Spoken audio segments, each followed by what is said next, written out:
భూములు కోల్పోతున్నాము, ఉద్యోగాలు కోల్పోతున్నాము, రాజకీయంగా దూరమవుతున్నాము, ఆర్థికంగా ఇంకా వీక్ అయిపోతున్నాము. దీనికి ఒక మంది ఏంటంటే ఎడ్యుకేషన్ అనే ఉద్దేశంతో ఈ సిలబస్ మార్పుకు సంపూర్ణ మార్పుకు శ్రీకారం చుట్టాం. కాబట్టి నా తెలంగాణ విద్యార్థులు ఇప్పుడు చూస్తున్నారు, అమెరికాకి వెళ్ళిపోతే ఎట్లయినా కొడుతున్నారు.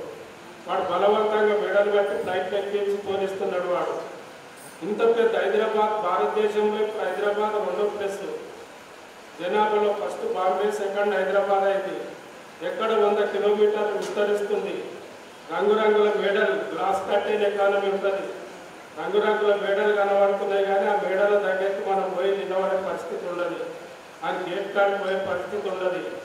ప్రతి పల్లెటూరు కాల్చెల్లి పొలం దగ్గర నుండి అందరూ విదేశీయులు వచ్చేసి మొత్తం తెలంగాణ కబ్జా అయిపోయింది. మొత్తం తెలంగాణ పిల్లలు ఇటువంటి పరిస్థితులు ఉన్నారనే ఉద్దేశంతో మా ఉద్యోగాలు మా పిల్లలకు తెలంగాణలో ఉండాలని చెప్పేసి ఎడ్యుకేషన్ కూడా సిస్టమేటిక్గా చేసి చాలామంది చూస్తున్నారు. ఇప్పుడు మన తమ్ముడు అంతా ఉంటాడు, వాడు ఇంజనీరింగ్ బీటెక్ చదువుతాడు, ఒట్టిగానే గాలికి తిరుగుతుంటాడు. సాయంత్రం పూట కరెంటు పోయిందని వాళ్ళు అమ్మొచ్చి అరే ప్లగ్ బాగా చేయడం ఎక్కువైందంటే అది చేయడం. వాడి బీటెక్ ఎలక్ట్రికల్ సర్టిఫికేట్ ఉంటుంది, కానీ వాడికి లైట్ బాగా చేయడం రాదు. సివిల్ సర్వీస్ ఇంజనీర్ చదువుతాడు, తిరుగుతాడు, వాడికి కిలోమీటర్ తెలియదు, మీటర్ తెలియదు, ఇంచు తెలియదు, అడుగు తెలియదు, ఈశాన్యం తెలియదు, నైరుతి తెలియదు, విత్తు తెలియదు, నాకు తెలియదు. వాడు సివిల్ ఇంజనీరింగ్ సర్టిఫికేట్ వచ్చేస్తున్నాడు. కాబట్టి ఇటువంటి అనర్థమైన చదువులు చదివించి పెద్ద పెద్ద కమ్యూనిటీలో వాళ్ళ పిల్లలను పారించుకొని మంచి చదువులు చదివించి వాడేమో వచ్చి మన మీద ఆఫీసర్ అవుతుందో మనమేమి ఇదే గుమాస్తా చదువులు అయిపోయినాయి. మన తెలంగాణ వాళ్ళంతా బతుకకు ఏం ఎగ్జామ్ రాసినవారంటే కానిస్టేబుల్ రాసిన, గుర్తు రాసిన, ఫిఫ్టీ రాసిన. కానీ నిత్యం మీరు అంతా నిరంతరం చూస్తున్నారు. ఎప్పుడు పేపర్ చదివినా ఒక్కని పేపర్ కూడా తెలంగాణ పేరు ఉండదు, తెలుగు పేపర్ ఉండదు. సివిల్ సర్వీస్ అంతా నార్త్ ఇండియన్ అందరూ చెప్పై ఒక్క పేరు కూడా మనకు సంకరాదు. వాళ్ళందరూ వచ్చి మన మీద చెప్తారని చేస్తారు. అందుకే సివిల్ సర్వీస్ ఏం చేసారు, యూజీసీలా సివిల్ సర్వీస్ కావాలంటే అందరికీ లోకల్ లాంగ్వేజ్లలో పర్మిషన్ ఇచ్చారు. ఈ లోకల్ లాంగ్వేజ్లలో కూడా ఐఏఎస్ రాసుకోవచ్చు అని చెప్పేసి పర్మిషన్ ఇచ్చారు. ఆ ఉద్దేశంతో ఆ కసితో ఈ తెలంగాణలో, ఈ ప్రపంచంలో హైయెస్ట్ కవులు, రచయితలు, కళాకారులు కన్నా తెలంగాణ గడ్డ. కాబట్టి ఏ చదువు రానోడు కానీ, అక్షరం ముక్క రానోడు కానీ వాడు పాఠాలు రాస్తే ఏ ప్రొఫెసర్ కూడా దానికి ఆన్సర్ చెప్పలేదు. దేవల్ల తెలంగాణలో ఎదిగిరు. ఊరికి కవులు ఉన్నారు, ఊరికి రచయితలు ఉన్నారు. వాళ్ళ పాఠాలకు కనీసం ప్రొఫెసర్లకు అర్థాలు తెలవలేదు. దేవల్ల వాళ్ళు కనుక్కోవాల్సినంత శక్తి ఉంది. కాబట్టి నా తెలంగాణ ప్రజలకు నా తెలుగులో ఐఏఎస్లు ఎందుకు రాపియొద్దనే ఆలోచనతో ఈ సంవత్సరం మొట్టమొదటిసారిగా ఆర్ట్స్ కాలేజీలో BA ఆనర్స్ తెలుగు ఇంట్రొడ్యూస్ చేస్తున్నాం. ఎట్లాగో హిందీ సగం సగం వస్తుంది, ఇంగ్లీష్ సగం సగం వస్తుంది. మనది అన్ని సగం సగమే. మన వాళ్ళు అర్థశాస్త్రం ఎట్లా చదువుతారు అంటే సగం సగం చదువుతుంది. అర్థశాస్త్రం బట్టి సగమే చదవాలని మొత్తం కాదు, సగం శాస్త్రం.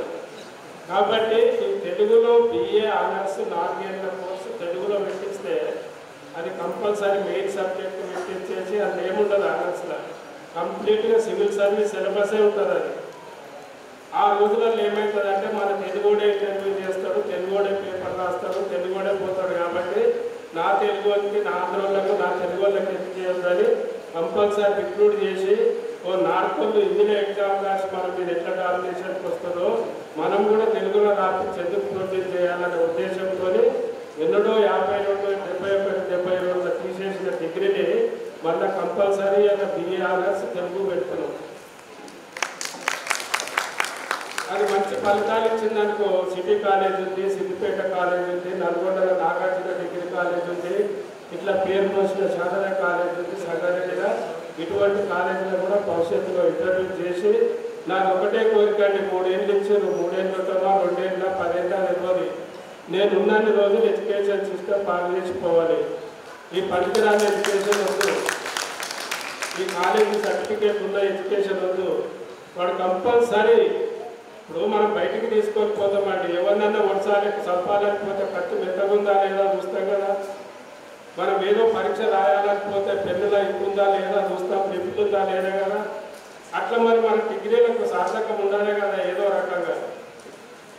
ముఖ్యంగా తెలంగాణలో ఈరోజు రకరకాల పేపర్లు చదవలేని పరిస్థితుల్లో ఇన్సిడెంట్లు అవుతున్నాయి. అమ్మాయిల పేరు మీద రకరకాలుగా ఉంటున్నాయి.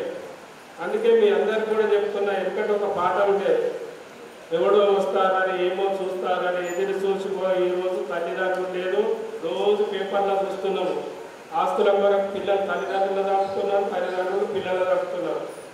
అంటే ఒక దుర్మార్గమైన వ్యవస్థ, పరిపూర్ణమైన జ్ఞానం లేని చదువులు చదివి ఒక ఆస్తుల కొరకు కుటుంబాలు విచ్చలవిడిగా అయిపోయి ఇవాళ ఇంకొకటి పగం కాకుండా సేమ్ ఇట్లనే పగదారులు అయిపోయిన సమాజం అంతా. దానికి అంత కారణం ఏంటంటే ఒక మంచి ఎడ్యుకేషన్ సిస్టమ్ లేక, ఒక బంధుత్వము బాంధవ్యము మర్యాద లేక, అది నేర్పేటోళ్ళు లేక, అటువంటి సబ్జెక్టు మీ కాలేజీలలో లేవు. కాబట్టి నేను అటువంటి సిలబస్ తెలుగు ఇక్కడ ఎవరైనా టీచర్లు ఉన్నారో ఇప్పుడు కూడా తెలుగులో ఏ సబ్జెక్ట్ ఉన్నది మీరు ఇదివరకు చదివిన సబ్జెక్టు కంప్లీట్గా మార్చేసినాము.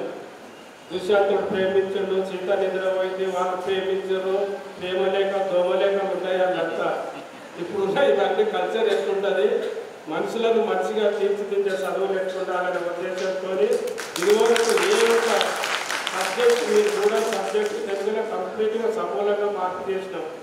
సమాజంలో ఉండే మార్పులు బంధుత్వాలకు ఇటువంటి అట్లా ఆలోచన చేసి ఇప్పుడు మనకు కూడా చాలా చదువు ఉందండి. ఇక్కడ కూర్చున్న వాళ్ళు అందరం ఉన్నాం.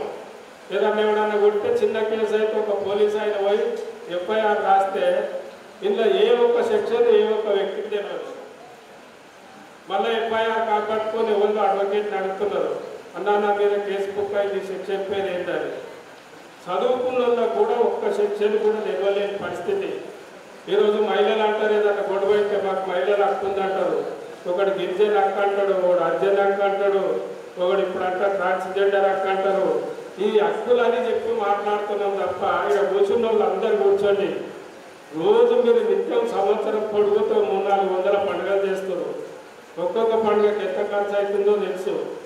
కానీ ఆపద వచ్చినప్పుడు హక్కుల గురించి మాట్లాడుతున్నారు, ఆపద వచ్చినప్పుడు రాజ్యాంగం గురించి మాట్లాడుతున్నారు, ఆపద వచ్చినప్పుడే చట్టాల గురించి మాట్లాడుతున్నారు. కానీ ఎవ్వరన్నా ఒకనాడని ఒక రాజ్యాంగం బుక్ కొనుక్కొని పెట్టుకున్నారు. అయిందల్లా నువ్వు ఒక మేక ఖరీదు ఉందా, ఒక చికెన్ ఖరీదు ఉందా, ఒక బాటిల్ ఖరీదు ఉందా, రాజ్యాంగం బుక్ ఖరీదు ఎంత ఉంటుందండి? కానీ ఆ రాజ్యాంగం ఎంతమంది కొనుక్కున్నారు చెప్పు. మనం ఇంత చదువుకున్నా ఏ హక్కులు ఎట్లా తెలుస్తున్నాయి తెలుసా? మహిళల హక్కులు అంటే తెలివై. పాపం అంబేద్కర్ అనగానే కొందరు దళితులకు అప్పచెప్పేసి మహిళలకు మాకేం సంబంధం అంటారు. ఇదే అంబేద్కర్ లేకుంటే ఏ మహిళలు ఈ రోజు ఉద్యోగం చేసేవాళ్ళు కాదు, ఎవరు పార్లమెంట్ పోయేటోళ్ళు కాదు, ఎవరు సర్పంచులు ఇట్లా అవుతారు. మీకు హిందూ కోడ్ బిల్లు తెలిసిందో లేదు, హిందూ కోడ్ అంటే ఇంకోటి అనుకుంటారు వీళ్ళు. గవర్నమెంట్లో మహిళలకు ప్రత్యేకంగా రిజర్వేషన్ కల్పించాలని చెప్పి ఆర్గ్యుమెంట్ చేసినప్పుడు సోకాళ్ళు మీరు గౌరవించే పెద్ద వాళ్ళందరూ కూడా మహిళలకు రిజర్వేషన్ వద్దు, వాళ్ళు బయటకు పోతే బాగుండదు, హిందూ కల్చర్ చెడిపోతుంది, మహిళలకు చదువులే వద్దని చెప్పేసి ఆర్గ్యుమెంట్ చేసిన పెద్ద మనుషులు వాళ్ళ పేరు చెప్పేస్తే కొందరు పుట్టుండొచ్చు. వాళ్ళ పేరు మీద సంవత్సరంలో కూడా పండుగలు చేసుకుంటూనే ఉన్నారు. ఆ వద్దన్నులకు పండుగలు చేస్తున్నారు. కానీ మహిళలకు సమానంగా మగవాళ్ళతో ఉండాలి, ఆస్తి హక్కు అని చెప్పేసి అన్ని హక్కులలో సమానంగా ఉండాలని చెప్పేసి హిందూ కోడ్ బిల్లులో దీనికి అమలు చేయకుంటే నేను నా న్యాయశాఖ మంత్రిని రిజైన్ చేస్తాను. ఈ దేశానికి మొట్టమొదటి న్యాయశాఖ మంత్రి ఓన్లీ మీ మహిళల కొరకే రిజర్వేషన్ కావాలని చెప్పేసి రిజైన్ చేసింది. ఇప్పుడు ఆయన కొరకు రిజర్వేషన్ పెడితే ఇలా సర్పంచులు అవుతారు, ఎమ్మెల్యేలు అవుతారు, మినిస్టర్లు అవుతారు, పార్లమెంట్ అవుతారు. స్వయాన పూరి జగన్నాథ టెంపుల్కి ఇందిరాగాంధీ పోతే నువ్వు విడోవు నువ్వు రానియవని చెప్పేసి ఇదే బ్రాహ్మణ వ్యవస్థ ఆమె గేటు బయట పెట్టిన ఒక బ్రాహ్మణ కులంలో పెట్టిన ఇందిరాగాంధీ. అప్పుడు ఇందిరాగాంధీ ఏమన్నారో తెలుసా? ఈ బ్రాహ్మణ కులంలో పెట్టిన ఈ దేశంలో నన్ను ఒక విడోవు ఉన్నందుకు నన్ను గుళ్ళకి రానియలేదు, అంబేద్కర్ రాసిన రాజ్యాంగం నన్ను ఈ దేశానికి ప్రధానమంత్రి చేసిందని చెప్పి. మరి అంత పెద్ద రాజ్యాంగము అంటే మహిళలకు చేయలేదు అంబేద్కర్.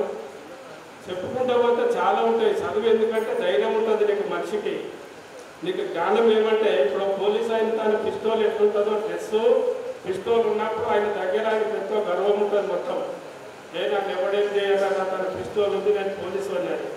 ఓ దొంగతనం కూడా కత్తి ఉన్నప్పుడు ఆయనకు ధైర్యం ఉంటుంది. తన కత్తి ఉంది వస్తే నేను 10 మందిని ముడచగలుగుతాను అనే ధైర్యం ఉంటుంది. కానీ చదువుకున్నోని కూడా ఆ పోలీసు వాళ్ళకు ఆ దొంగలకు ఆ